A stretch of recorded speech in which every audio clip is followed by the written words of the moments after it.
Assalamualaikum warahmatullahi wabarakatuh. Alhamdulillahirrahmanirrahim. Kita bertemu kembali pada kuliah online Statistika Inferensi, kali ini dengan materi uji homogenitas. Uji homogenitas. Uji homogenitas yang bisa digunakan adalah uji F, uji Bartlett, uji Hartley, uji Schiff, dan uji Levin atau Levin test. Tapi yang umum digunakan adalah kalau untuk statistik hitungnya pakai uji F. Tapi kalau menggunakan SPSS yang sering digunakan atau yang sering kita gunakan nanti adalah menggunakan uji Levin atau Levin test. Nah, ini uji F, uji Bartlett, uji Hartley, dan uji Schiff biasanya digunakan apabila datanya memenuhi asumsi berdistribusi normal. Jadi harus dicek dulu datanya berdistribusi normal atau tidak. Sedangkan uji Levin atau Levin test dapat digunakan baik datanya memenuhi atau tidak memenuhi asumsi berdistribusi normal. Sebelum langkah-langkah untuk melakukan uji homogenitas, saya jelaskan mengapa sih kita perlu melakukan analisis uji homogenitas. Nanti ketika Anda melakukan pengolahan data dari hasil penelitian Anda, biasanya untuk uji homogenitas ini biasanya digunakan pada penelitian one-shot case study, yaitu penelitian tentang efektivitas pembelajaran, dan juga penelitian eksperimen, yaitu penelitian misalkan meneliti pengaruh model pembelajaran, pengaruh media pembelajaran, pengaruh strategi pembelajaran, dan lain sebagainya ya. Jadi kalau yang one-shot case study hanya menggunakan satu kelas eksperimen. Kemudian kalau yang pengaruh atau penelitian eksperimen itu menggunakan dua kelas, yaitu kelas kontrol dan kelas eksperimen, yang nantinya akan dibandingkan bagaimana kelas kontrol itu dibandingkan dengan kelas eksperimen. Jadi kontrol tanpa diberikan perlakuan apapun, dan juga eksperimen setelah diberikan perlakuan, yaitu perlakuannya bisa berupa model pembelajaran, media pembelajaran, strategi pembelajaran, atau metode-metode yang lain ya. Nah, uji homogenitas letaknya di mana? Nah, kalau untuk penelitian one-shot case study atau penelitian tentang efektivitas pembelajaran, uji homogenitas terletak pada ketika kita memilih kelas eksperimen dan juga memilih kelas uji untuk uji instrumen, uji validasi instrumen pembelajaran, yaitu uji post-test ya, uji post-testnya, pre-test dan post-testnya. Nah, start kedua kelas ini harus sama. Kemampuannya harus sama. Oleh karena itu, diberikan uji homogenitas. Jadi ketika kelas uji coba, kelas validasi, untuk kelas uji validasi itu digunakan, maka kemampuan kelas uji validasi instrumen ini harus sama dengan kelas eksperimen ya, kelas yang akan kita teliti. Nah, tapi ada syarat lagi ketika kita memilih kelas uji validasi. Nah, kelas uji ini harus sudah mendapatkan materi yang akan diujikan. Ya, dia harus sudah mendapatkan, tapi harus diuji dulu homogenitasnya, homogen atau tidak. Kemudian yang kedua, dia harus pernah mendapatkan materi tersebut, karena nanti dia akan mengerjakan post test atau pretest atau post test. Pretest sama post test sama ya soalnya ya.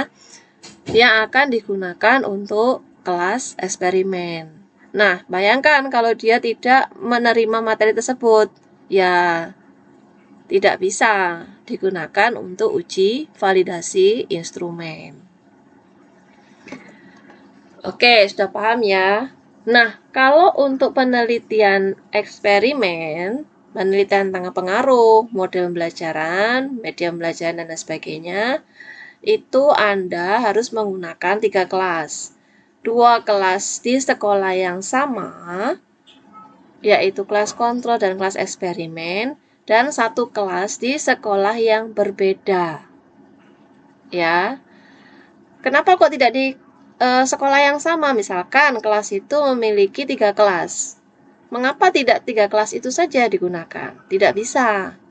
Karena walaupun ketiga kelas tersebut homogen, nah bisa jadi soalnya akan bocor ya. Akan bocor ke kelas eksperimen dan kelas kontrol, sehingga itu akan mempengaruhi hasil penelitian Anda. Oke, sudah paham ya? Nah, nanti uji homogenitas letaknya di mana? Uji homogenitas letaknya di ketika kita memilih kelas kontrol dan kelas eksperimen, itu harus homogen kemampuannya. Start awalnya harus sama. Ya, Anda tidak bisa membandingkan dua hal yang berbeda. Misalkan kelas kontrol itu kemampuannya rendah, kemudian kelas eksperimen kemampuannya tinggi. Nah, itu tidak bisa. Bagaimana Anda bisa mengambil kesimpulan dari penelitian Anda? Sudah pasti nanti hasilnya pasti bagus kelas eksperimen. Nah, tapi ketika dua kelas ini startnya sama, homogen, kemampuannya sama, nah itu baru bisa dibandingkan. Oke, udah paham ya? Nah, kenapa kok ada 3 kelas? Nah, yang kelas yang satu adalah di sekolah yang lain ya. Sekolah yang lain fungsinya apa? Kelas itu adalah untuk kelas uji coba instrumen, uji validasi instrumen yang Anda gunakan. Nah, uji validasi instrumen yang Anda gunakan tadi dari soal pretest dan post-test tadi ya. Nah, pretest dan post-test itu tadi ada tambahan lagi, harus apa? Kelas uji coba validasi. Kelas uji validasi harus sudah menerima materi tersebut, tapi memiliki kemampuan yang sama dengan kelas kontrol dan kelas eksperimen. Nah, yang perlu Anda perhatikan, Anda tidak bisa melakukan penelitian itu hanya 1 KD saja. Anda harus melakukan penelitian minimal 2 KD. Anda tidak bisa mengeneralisir hasil penelitian Anda hanya untuk 1 kali eksperimen ya. Jadi minimal 2 kali eksperimen. Itu bisa dipertanggungjawabkan hasilnya ya. Apalagi kalau sampai berkali-kali hasilnya konsisten, bagus. Nah, itu baru bisa diambil kesimpulan bahwa model Anda lebih baik ya, dan lain sebagainya. Oke, saya harap Anda sudah paham mengenai mengapa sih harus dilakukan uji homogenitas, mengapa harus dilakukan uji normalitas. Nah, satu syarat lagi, saya lupa. Sebelum Anda melakukan uji homogenitas, pastikan ketiga kelas tersebut, paling nggak 2 kelas, kelas kontrol dan kelas eksperimen, ini harus nilainya yang akan diuji homogennya itu nilainya harus normal, harus berdistribusi normal. Oke. Nah, setelah Anda melakukan habis dilihat uji normalitasnya untuk data ketika sebelum penelitian, udah normal, kemudian sudah homogen, kemudian nanti hasil post testnya tetap lagi Anda harus uji normalitas lagi. Karena apa? Karena Anda akan melakukan uji T-sample independen. Oke. Uji T-sample independen ya, untuk membandingkan kelas kontrol dengan kelas eksperimen. Bisa digunakan kalau apa? Kalau data post-testnya berdistribusi normal. Oke, saya lanjut ya ke uji homogenitas. Langkah-langkahnya yang pertama adalah menetapkan hipotesis. Hipotesisnya ya varians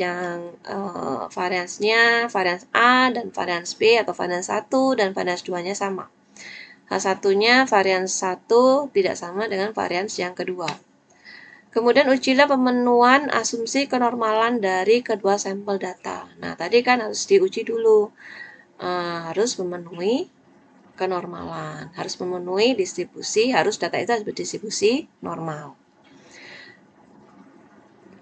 Kemudian yang ketiga adalah menghitung nilai variansi dari masing-masing data sampel. Jadi setelah itu dihitung ya nilai varians yang data yang pertama sama varians data yang kedua. Kemudian yang keempat baru menghitung nilai statistiknya, F hitungnya. Rumusnya seperti ini ya.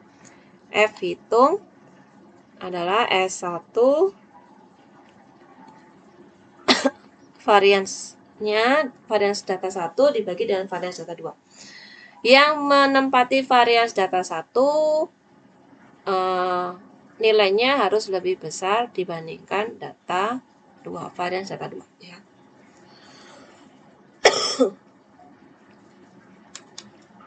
Kriteria pengujian. Nah, ini nilai daerah di mana Anda menerima atau menolak H0-nya ya. Ini dipahami.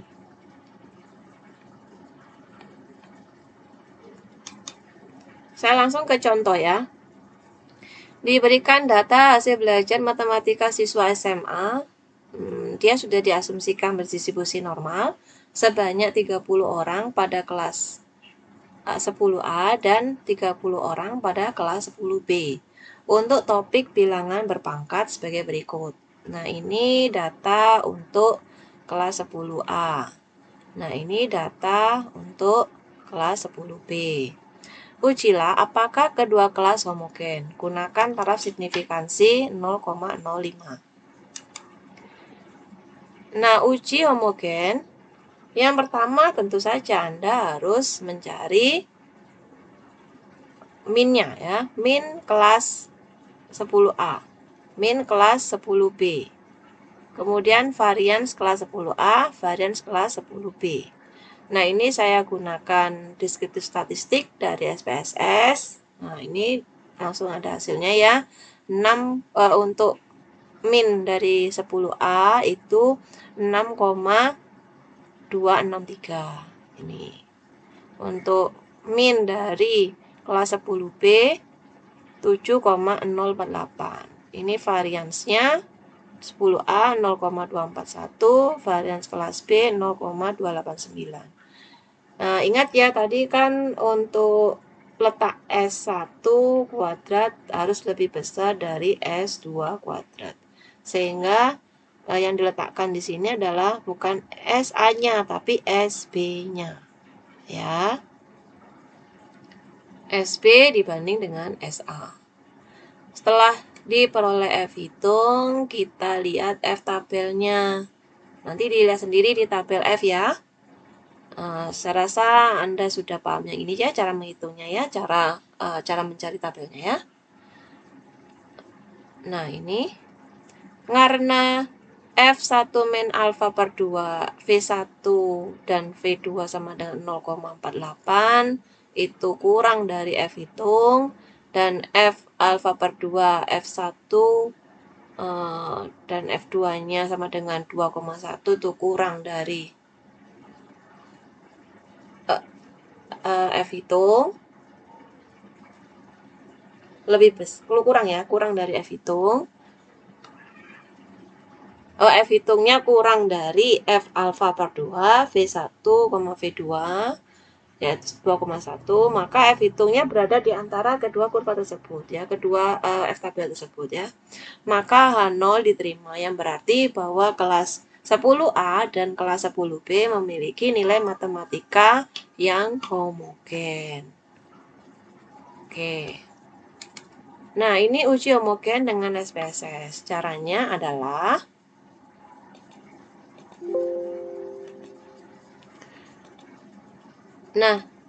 kalau kita ingin biasanya kalau Anda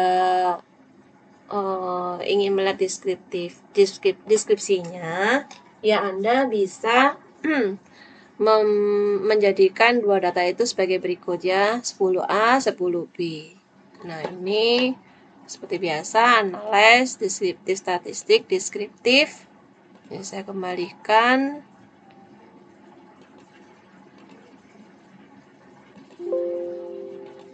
Nah, ini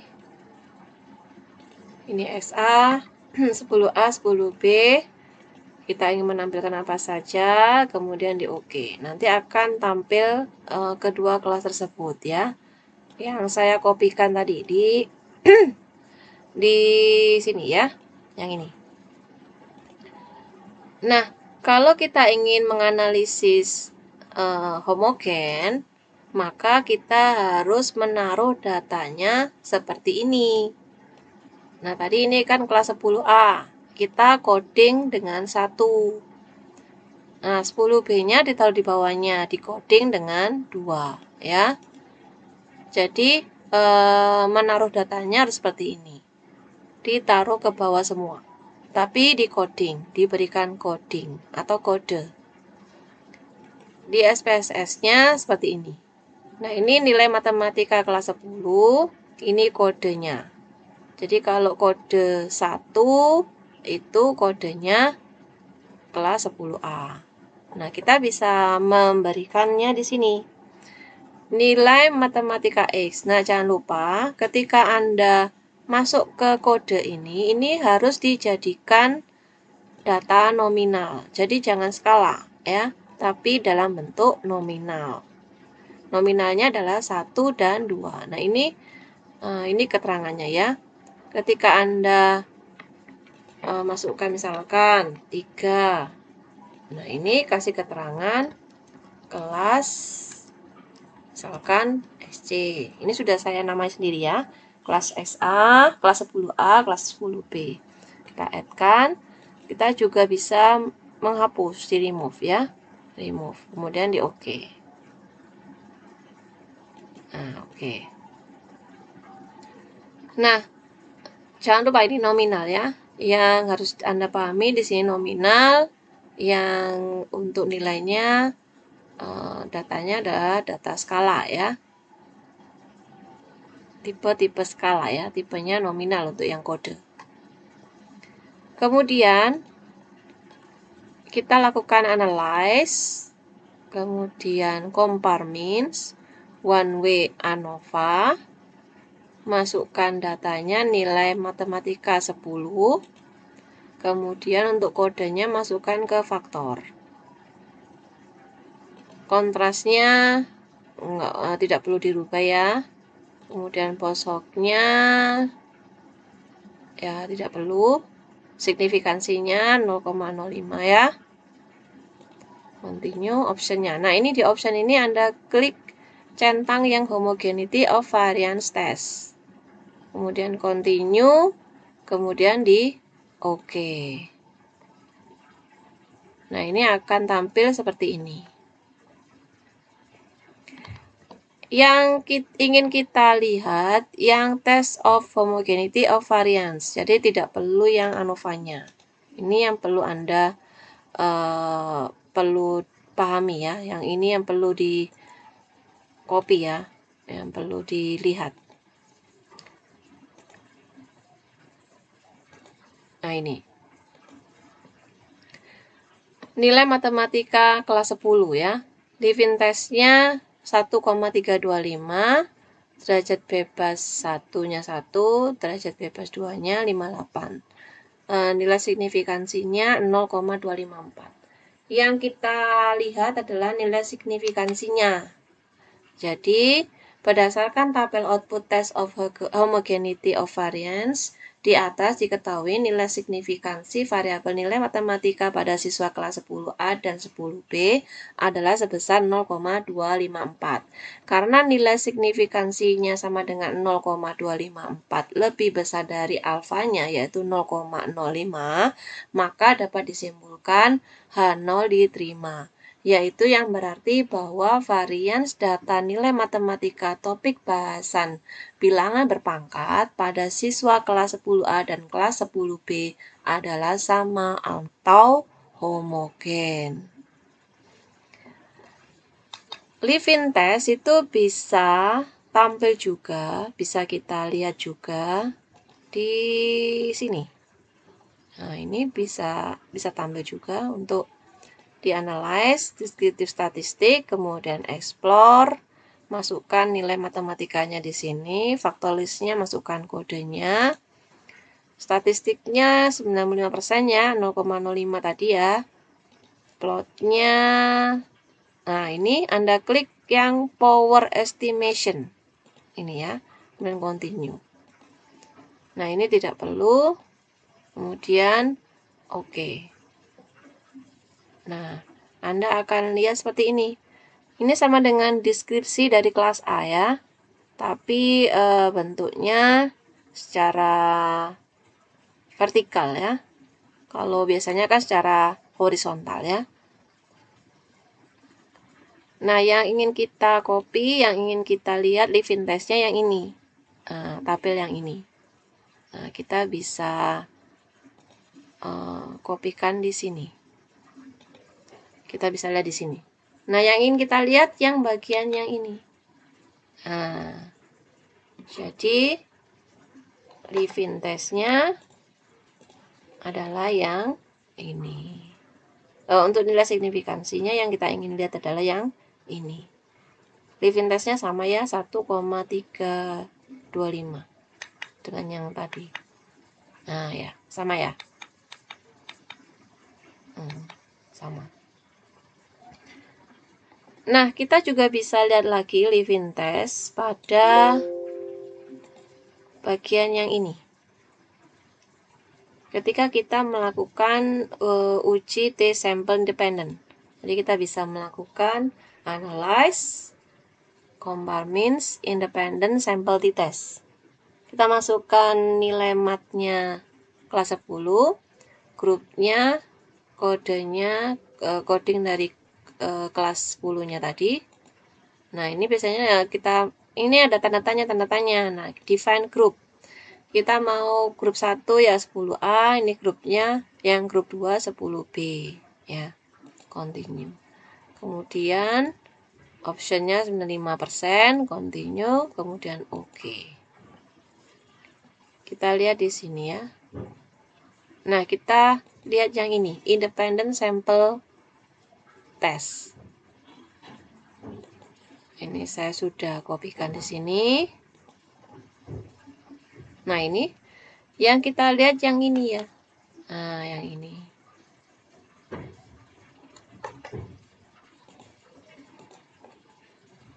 Nah, ini live-in test-nya sama ya, 1,325, nilai signifikansinya 0,254.